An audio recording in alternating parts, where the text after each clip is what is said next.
Hello, my friends, buddies, and viewers to our Rewind version 2.0. And in this episode 11, we have started a new chapter that is chapter number 4 Moving Charge and Magnetism. Rewind version 2.0 के इस episode यानी कि episode 11 में episode 11 में हम physics से class 12 के chapter 4 को जो कि मूविंग चार्ज एंड मैग्नेटिज्म है उसको हम स्टार्ट करने वाले हैं. सो अब मूविंग चार्ज क्योंकि हमने लास्ट चैप्टर में पढ़ा करंट इलेक्ट्रिसिटी. अब इलेक्ट्रिसिटी बनती है जब चार्ज मूव करता है और चार्ज की मूविंग की सारी प्रॉपर्टीज हमने देख चुके हैं. अब चार्ज अगर मूव करता है और करंट बनाता है आगे जो करंट है अगर उसको हम देखें तो करंट अब जो प्रॉपर्टी शो करता है उसमें से एक महत्वपूर्ण प्रॉपर्टी है दैट इज मैग्नेटिज्म. अब करंट जहां पर प्रोड्यूस होगा वहां अपने चारों तरफ मैग्नेटिज्म प्रोड्यूस कर लेगा. यानी कि when ever the current flow from a wire from a conductor it will produce such magnetism. और ये मैग्नेटिज्म का ओरिजिन कहाँ से हुआ अब उसको हम देख लेते हैं. तो नंबर वन दैट इज अस्टर्ड एक्सपेरिमेंट. अस्टर्ड एक्सपेरिमेंट क्या था? 1820 में अस्टर्ड जो कि अब एक लेक्चर दे रहे थे क्योंकि एक साइंटिस्ट हैं अस्टर्ड, वो लेक्चर दे रहे थे और उसी लेक्चर के ड्यूरिंग उन्होंने देखा कि एक कंपास की जो नीडल है वो एक करंट कैरिंग वायर के पास पड़ा हुआ है. एक जो कंपास है वो एक करंट कैरिंग वायर के पास पड़ा हुआ है जिसमें से करंट फ्लो हो रहा है जिस वायर में से. अब उस वायर में से अगर करंट फ्लो हो रहा है जो कंपास वहां पड़ा हुआ है उसमें लिटिल बिट डिफ्लेक्शन शो होने लगी. नीडल जो है वो डिफ्लेक्शन शो करने लगी. वो एक जगह स्टेबल नहीं रही, रेस्ट पे नहीं रही, वो मोशन कर रही है. जो अस्टर्ड है उन्होंने ये नोटिस किया कि ये क्यों कर रही है. उन्होंने अपनी जो एक्सपेरिमेंट है उसको स्टार्ट किया और जो कंक्लूजन निकल कर आए उन्होंने उस वायर के एक्सपेरिमेंट में जो कंक्लूजन दिए वो यहाँ लिखे हुए हैं. That deflection of compass increases when compass is near the wire. अब उन्होंने जो कंपास है उसको वायर के और पास ले जाकर रख दिया.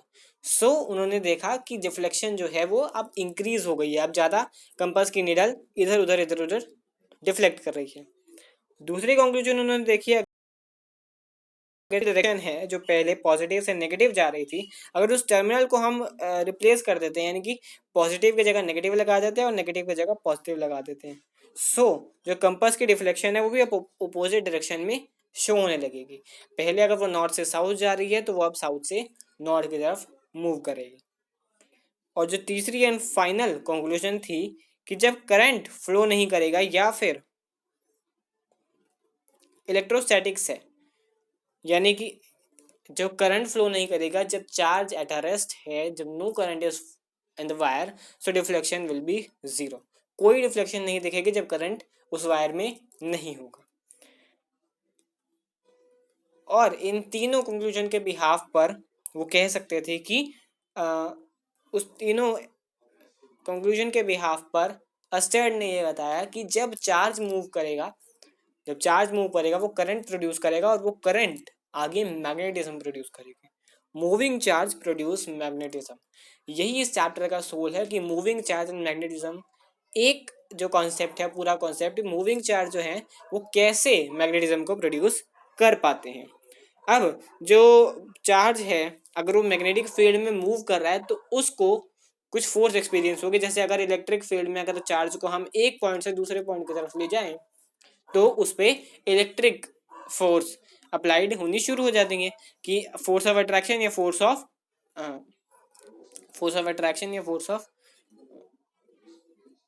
जो कि डिफ्लेक्शन फोर्स होती है वो अप्लाई होगी. अगर मैग्नेटिक फील्ड में कोई मूव कर रहा है चार्ज तो उस पर भी फोर्स लगेगी. अब जो फोर्स लगेगी मैग्नेटिक फील्ड में क्योंकि मैग्नेटिज्म ने मैग्नेटिक फील्ड प्रोड्यूस कर लिया. और मैग्नेटिक फील्ड क्या होती है? एक इमेजिनरी सर्कुलर लूप्स होते हैं, कोसेंट्रिक सर्कल्स होते हैं इमेजिनरी. अगर आप एक आयरन बार लोगे और उसके छोटे छोटे टुकड़े कर दोगे और उसको एक बार मैग्नेट के आगे रखोगे वो अपने आप को कोसेंट्रिक सर्कल में अरेंज कर लेंगे. दैट आर इमेजिनरी क्योंकि असल में मैग्नेटिक फील्ड लाइंस नहीं दिखती हैं. इसे भी इमेजिनरी कॉन्सेप्ट है. बट अगर मैग्नेटिक फील्ड है तो उसमें एक चार्ज अगर मूव कर रहा है तो वो फोर्स एक्सपीरियंस करेगा और उसको हम कहेंगे मैग्नेटिक फोर्स। अब वो चार्ज अगर मैग्नेटिक फील्ड में एंटर करेगा, सो अगर फोर्स लगेगी तो उसकी डायरेक्शन चेंज होगी, and direction will be random. Direction कोई भी हो सकती है डेफिनेटली। अब डायरेक्शन अगर कोई भी हो सकती है, सो जो मैग्नेटिक फील्ड का कॉन्सेप्ट है वो कहता है कि जो मैग्नेटिक फील्ड है उसकी कुछ इंटेंसिटी भी होगी, किसी इंटेंसिटी से मैग्नेटिक फील्ड लगती होगी। सो उस मैग्नेटिक फील्ड इंटेंसिटी को हम बी वेक्टर, मैग्नेटिक फील्ड को बी से और मैग्नेटिक फील्ड इंटेंसिटी को बी वेक्टर से हम डिनोट करेंगे।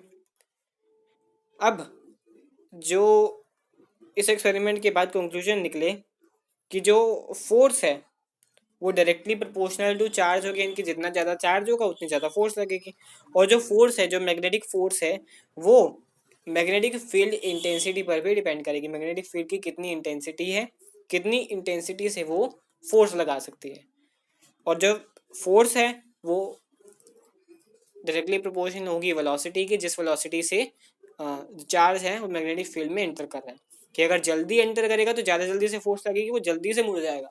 अगर चार्ज धीरे आ रहा है तो चार्ज देर में जाकर अपनी डायरेक्शन चेंज करेगा, यानी धीरे धीरे डायरेक्शन चेंज करेगा। और इन तीनों को अगर ऐड कर देते हैं तो फोर्स डायरेक्टली प्रोपोर्शनल है चार्ज के इनटू में मैग्नेटिक फील्ड के इनटू में वेलोसिटी के। और इस चार्ज और इस प्रोपोर्शनैलिटी साइन को हटाने के लिए हम प्रोपोर्शनैलिटी कांस्टेंट लगाएंगे, that is K. So force is equal to K Q B V, K Q B V. K यहाँ इस केस में हम 1 रखेंगे। सो जो डायरेक्टली प्रोपोर्शनल वाली फोर्स है that is F is equal to Q V B sine theta.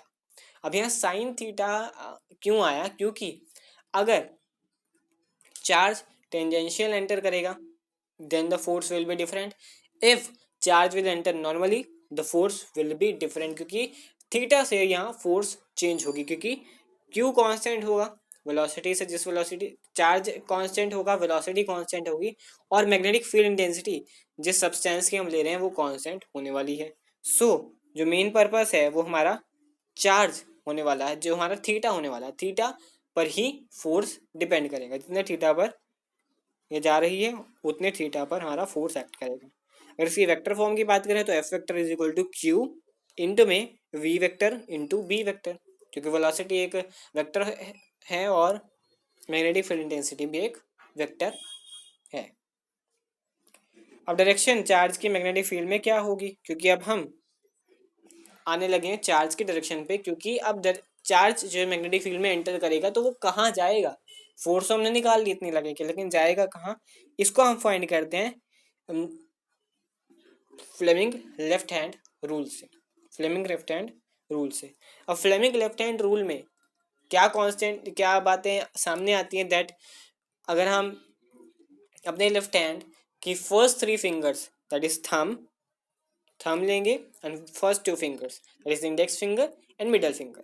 तो thumb को अगर हम लेते हैं, थंब को अगर हम अपर साइड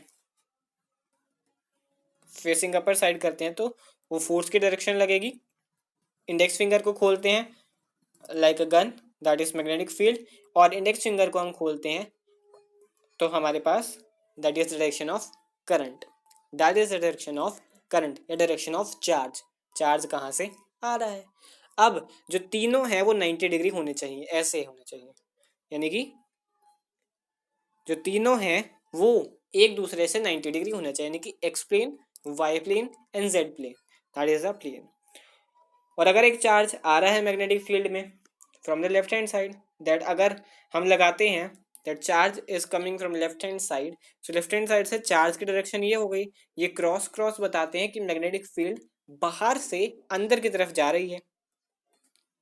और अगर मैग्नेटिक फील्ड बाहर से अंदर की तरफ जाती है, सो मैग्नेटिक फील्ड हुई अंदर की तरफ, तो हमारी जो मिडल फिंगर है या इंडेक्स फिंगर है वो मैग्नेटिक फील्ड की डायरेक्शन को दिखाने के लिए अंदर की तरफ जाएगी। और जो चार्ज की डायरेक्शन है वो 90 डिग्री है इससे, तो 90 डिग्री है तो फोर्स कहाँ लगेगी? फोर्स लगेगी नीचे, फोर्स लगेगी नीचे।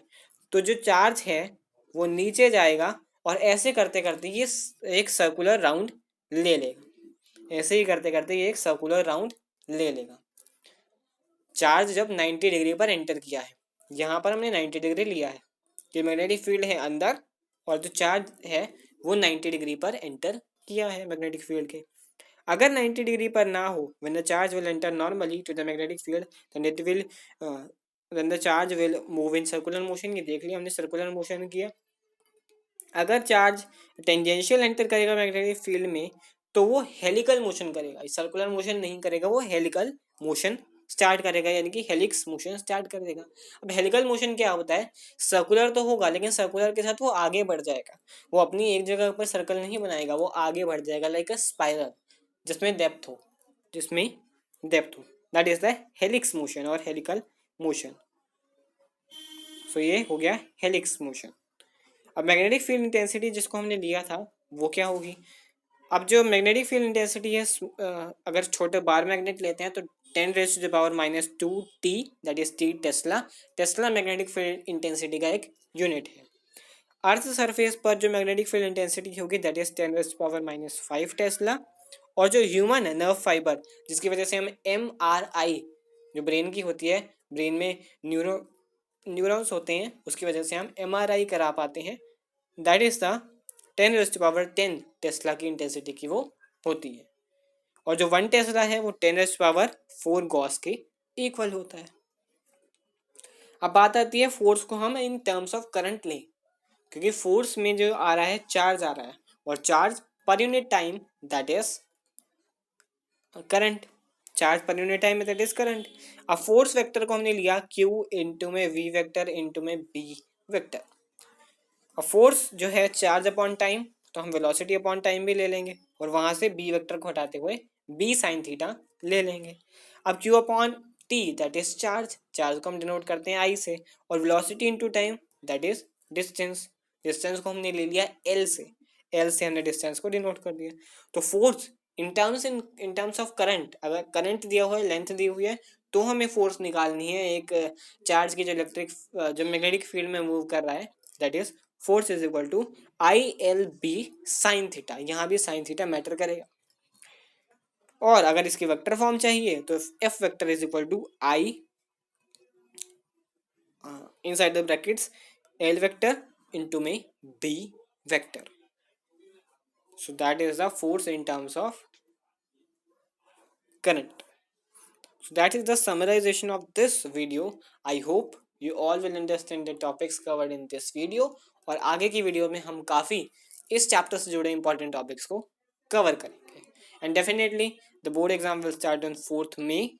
पहला पेपर आपका इंग्लिश का है, 5 मई को हिंदुस्तानी म्यूजिक वोकल का है, एंड 8 मई को फिजिकल एजुकेशन का है, 13 को आपका फिजिक्स का है, 18 को आपका केमिस्ट्री का है, एंड देन फाइनली 1 जून को मैथमेटिक्स का है। तो we have plenty of time to cover this much of syllabus, as well as numerical series भी आएगी और टेस्ट सीरीज भी आएगी। नियर अबाउट 15 डेज के दोनों टॉपिक्स कवर हो जाएंगे। So definitely I hope this video will be helpful to you and you will study hard. Best of luck.